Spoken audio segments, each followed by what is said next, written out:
So in this video, I'm going to be talking about order flow. I'm going to be going over basically the things that I look for on Coinalyze, and I've basically narrowed it down to 4 things that I specifically look for on Coinalyze to basically give me confirmations for trades. Now, if you've been watching my channel, you know that the way I trade is I mark out key levels on the chart.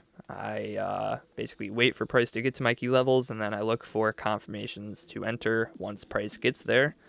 And pretty much the main confirmations I use are market cipher, using momentum and money flow, looking for divergences.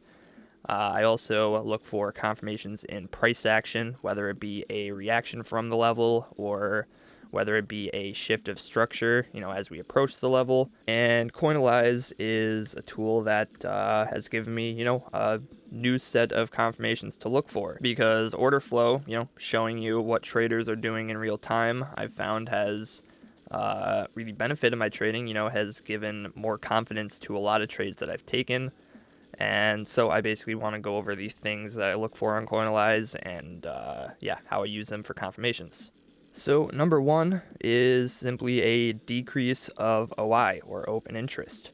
And open interest, if you go over to Coinalyze, what this is basically showing you is our trades opening up or our trades closing out.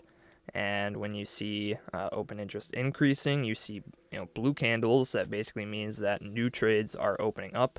And when you see purple candles, when you see open interest decreasing, that is trades closing out. And there are a few different things you can look for with decreasing OI.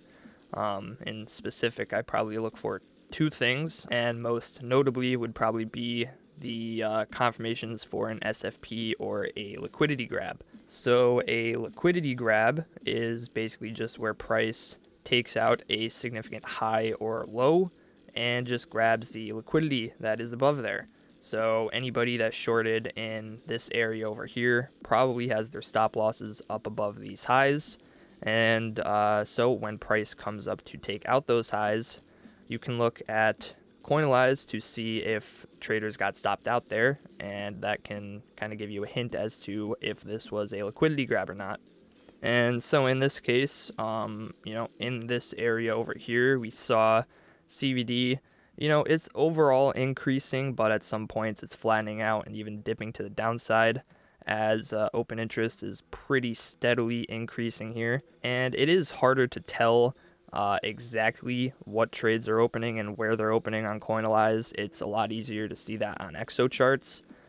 And at some point I probably will end up using exo charts. And CVD, this line here, I forgot to mention, this is basically showing whether more long orders or more short orders are being placed. So if CVD is increasing, then more long orders are being placed. If CVD is decreasing, more short orders are being placed.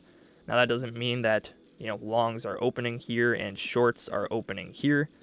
This increase in CVD could just be shorts closing out, right? Because in order to close out a short order, you have to open a long order, essentially, in order to close out your short position.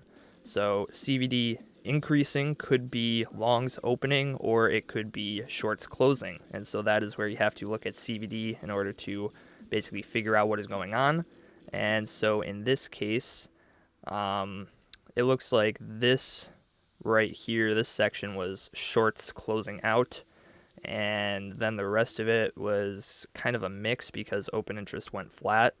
So I'd say it was probably longs opening and shorts closing at the same time. But you can see right next to it there's this large increase of open interest as CVD got another push to the upside. So that is obviously longs opening up. So back to the liquidity grab I was talking about. So a trade setup I look for a lot of times is an SFP of a significant high or low. Basically price taking out a significant high or low, showing a large decrease of open interest, basically showing or hinting towards the fact that the move above the high or the low was a liquidity grab, and then looking for signs that price will then fall back down below and potentially continue lower from there. In this case, you can see that when price took out that high, we saw a pretty significant decrease of open interest right here. And, it wasn't massive, but compared to, the ups and downs that we saw back here, this was kind of the largest swing in the open interest that we saw recently. And, it was as price took out that significant high. It was a large decrease of open interest. And you can see that CVD got a move to the upside as we got that decrease of open interest, showing that this was shorts getting stopped out. So, yeah, that makes sense. Obviously, that's what we were looking for. We were looking for shorts to have their stop losses up above this high. Another way you can look at a decrease of open interest is a sign that a move is weak. So, you can see right here, we saw another large decrease of open interest as price got this move to the downside.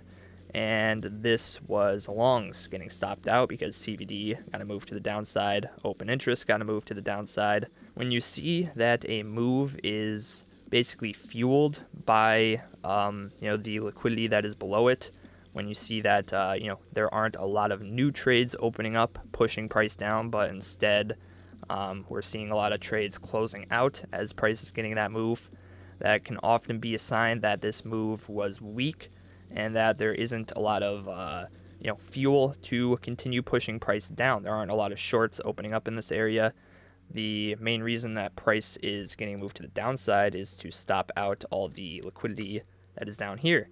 And once all that liquidity is stopped out, once price hits all the stop losses, liquidates everybody, if there are not new trades opening up, if there aren't people shorting, then there's not going to be fuel to continue pushing price to the downside. There's another thing you can look for on Coinalyze is basically to see if a move is weak, to see if a move is simply a long squeeze or a short squeeze. I think we saw another example of this. Okay, so yeah, back here you could say that this was another example of this. This was kind of a SFP and just sort of in general a short squeeze at the same time, but price got this pretty significant move to the upside. We made our way up past these highs, and as we took out those highs, we saw a massive decrease of open interest, and once we basically grabbed that liquidity, there wasn't much longs opening up in this area to continue pushing price to the upside, so we got to move to the downside. And you can see that on this move to the downside, as we put in the low, we saw another massive decrease of open interest here, showing that, hey, this move to the downside might have just been a liquidity grab, grabbing all the people that longed down in this area, hitting their stop losses before price gets another move to the upside. But you can see this all over the place. You can look for examples of weak moves and price basically just making a move to grab the liquidity that was there. And so a large decrease of open interest can often give you a hint that, okay, this might just be a liquidity grab. So another confirmation I like to look for is absorption. And this is something that I talk about a lot in my videos. So let's say price is, kind of in an uptrend here, but then we start to kind of make a lower high here. And in CVD, you see that the CVD is continuing to make higher highs here, and the open interest is continuing to increase, showing that long positions are opening up here. And if you kind of measure it, you can see that more long positions are opening in this area where price is making a lower high. Yet, price is still making a lower high. You would expect that if more people are longing in this area, that price would continue to put in higher highs, that there would be more fuel to push price to the upside here as opposed to here. But, if that is not the case, if price is continuing to put in a lower high, then there's another variable that you have to account for. You have to figure out, okay, why is price not making a higher high here? And, the variable in this case would be a whale or a larger player in the market setting limit orders up here and essentially absorbing those long orders. What you want to see for bearish absorption, which this in this case would be bearish absorption because price is making a lower high. CVD and open interest are both increasing, showing that potentially longs are being absorbed and that there's a larger player filling up in order to attempt to push price to the downside. So price making lower highs, CVD making higher highs, open interest making higher highs. This is bearish absorption. And bullish absorption would be very similar but kind of inverse. So what you want to see is you want to see price making a higher low with CVD continuing to make lower lows like this. And again, you always want to see the open interest continuing to increase because you want to see new trades opening up. You want to see that this downtrend in CVD is more shorts opening up, yet price is still making a higher low. So this would be bullish absorption. And just like with the decrease in OI, I don't just trade absorption whenever I see it. I have criteria that must be met. Price must be at a level. I must have some kind of trade idea at that level when I see the absorption in order for me to consider it a valid trade setup. But you can just go through, look at price, and find times where you saw absorption. And this is one example right here. You saw price making lower highs, CVD increasing, making higher highs along with open interest.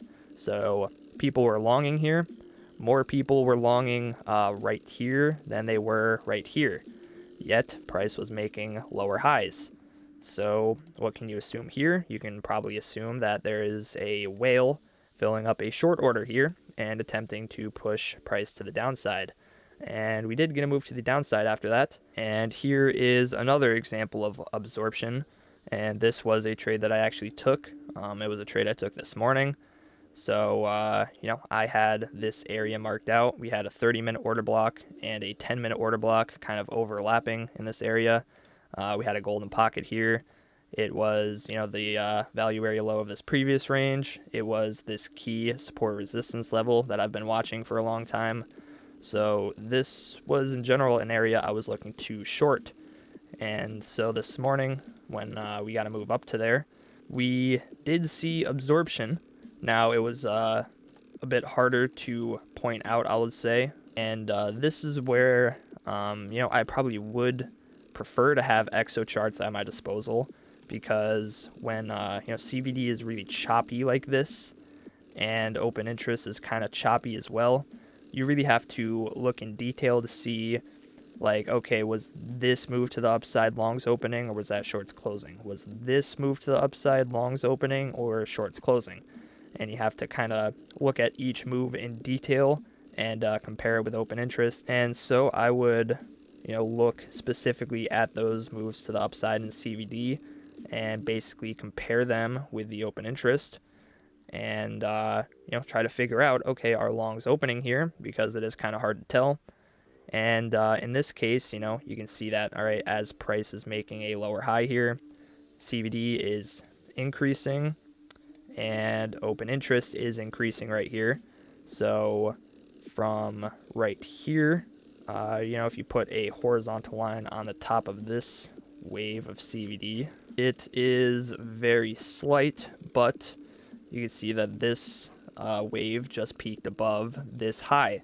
So, overall open interest increased, CVD increased as price is making a lower high. So this is technically absorption or technically potential absorption, but it is very slight. Then right here, we again saw CVD get a move to the upside, open interest get a move to the upside. That was some more longs opening up. Right here, we saw some more longs opening up with an increase in CVD, an increase in OI. So overall, we are seeing lots of longs opening up. It is definitely not as clear as I would like it to be for, a sign of absorption. It is, at least on Coinalyze, it's a lot easier to judge when you kind of have a smooth move up in CVD and an open interest, like we saw back here. This was much clearer absorption because we didn't have all that chop going on. You could just see, okay, obviously CVD is increasing, obviously open interest is increasing as we're putting in lower highs. This is much more clear, but this was the trade that I took because it was at a key level I was watching. And another one of the main ways I like to look for absorption would be at golden pocket retests. So we can actually look at this move right here, and I'd be willing to bet that this was a golden pocket retest or a move into the golden pocket 786.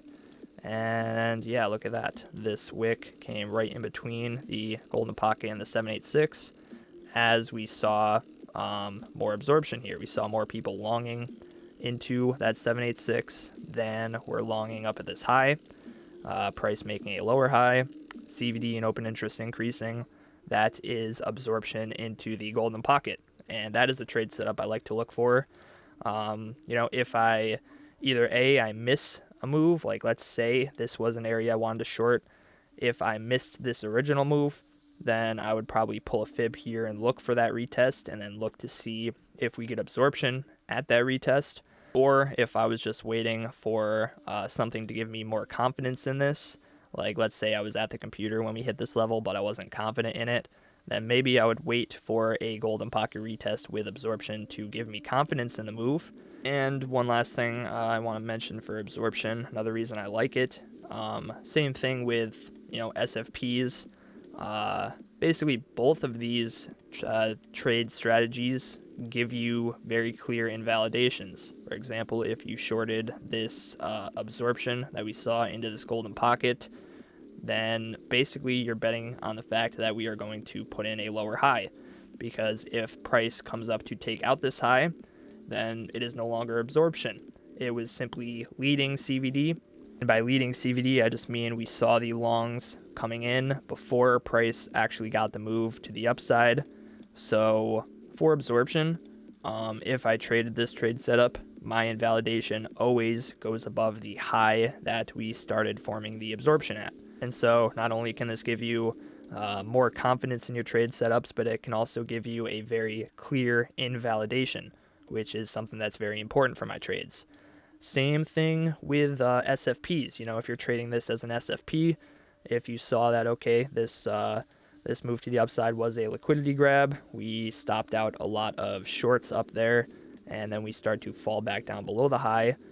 If I were to trade this, then my invalidation would be up above that wick. So the next thing that I look for on Coinalyze or in order flow in general is new trades opening up to give fuel to a move. And this one is pretty simple. Basically, if I see people opening longs at a key level of support that I was looking to long, so let's say this down here was a level I was looking to long, and we started to see lots of longs open up in this area with the CVD increasing and the open interest getting a large move to the upside, showing that a decent amount of longs opened here. That is usually a sign that lots of traders are interested in trading this level, and maybe this move to the upside will have a bit of fuel behind it. So yeah, very simply, if price is at a level of support or resistance, I will just look for traders to be opening up trades in the direction, kind of giving fuel to the move. So let's see, did we see shorts open up at these highs? Looks like we did. We saw CVD get a move to the downside and open interest increase here. So people shorted this top. This move to the downside had a bit of fuel to it. So that one is much simpler. Pretty much you're just looking for people to be opening trades in the direction you want to trade, just for a little bit of extra confluence. And, the more trades you see opening, the larger increase of OI you see. Typically, the stronger the signal. So in this case, we did see a lot of shorts open up right here with this massive increase of OI, and CVD overall got to move to the downside here. So a lot of shorts opened up here, a lot of shorts opened up in this area as well. So this move to the downside had some shorts to fuel it. And the fourth and the last thing that I like to look for, at least regularly, these are the four things that I could think of that I look for. So the fourth thing is trapped traders. And for this one, usually what I look for when I'm looking for trapped traders is for people to be doing the opposite of what I would be doing. So let's say price, gets another move to the downside. We start coming back down below these lows. What you would expect is if we get another move down towards support, what price has been, finding as support. You would expect people to maybe be longing it, right? Because, typically you want to long support and short resistance. But let's say price gets another move to the downside here. We kind of take out those lows. And out of nowhere, we see a bunch of people start to short. We see CVD getting a move to the downside, open interest increasing. And then price kind of starts to reclaim those lows and get a move to the upside. Well, all of those guys that shorted down below this low are now trapped. They are trapped in their positions. They are trapped underwater. And this can also give fuel to the upside, basically just to wreck these guys that shorted support. And this one is, a little trickier, I would say. I don't really trade trapped traders often, but if I'm already in a position, let's say, I was in a long from down here and then I saw traders getting trapped below this low, then that might give me confidence to stay in this trade. But I usually don't trade trapped traders. That's not a trading strategy I use. But, it can be useful. It can be useful information. A lot of the places I like looking for trap traders is around the VWAP. So right here is actually an excellent example. So price fell down below VWAP. We kind of found resistance on it multiple times. We were unable to get back above it. And what did we see as price was, rejecting off VWAP? CVD increasing. We saw open interest increasing, showing that people were longing this, which doesn't make a lot of sense to me, because while price is below VWAP, it is going to act as resistance. And so I don't understand why someone would long into resistance, but they did it anyway. And you can see that price then got to move to the downside to essentially wreck all those people longing VWAP. So, like I said, I don't really trade trapped traders, but it can be very useful.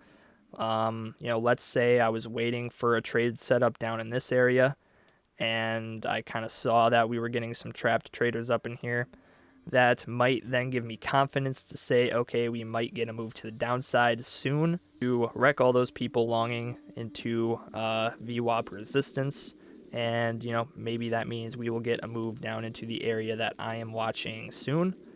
So there are ways that you can use this. Usually when I'm looking for trapped traders, I'm just kind of trying to figure out what price is going to do next. I don't necessarily look at it as a confirmation, but I'm sure there are ways that you can use it as a confirmation, but it is, for me, just a good bit of information to have.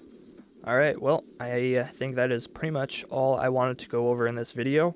I pretty much went over the main things that I look for on Coinalyze. I don't think I forgot anything. If you have any questions about any of this, feel free to leave a comment below. If, you think I forgot something here, if there's something that you think is important that I left out here, feel free to leave it in the comments. And, other than that, thank you all for watching the video. If you enjoyed, please consider leaving a like and subscribing. Really appreciate the support. And I'll see you all in the next video.